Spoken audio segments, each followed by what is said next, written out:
sandaling iyon, ang mga alagad mapit kay Jesus at magtanong, sino po ang pinakadakila sa kaharian ng langit? Tinawag ni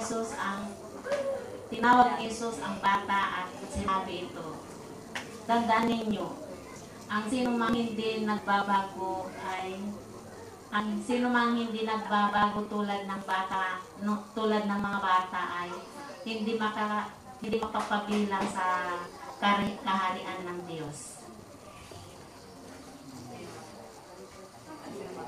Ang sino mang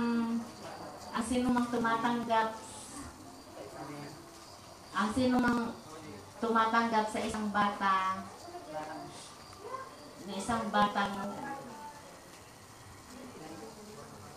ang sino mang tumatanggap sa batang ito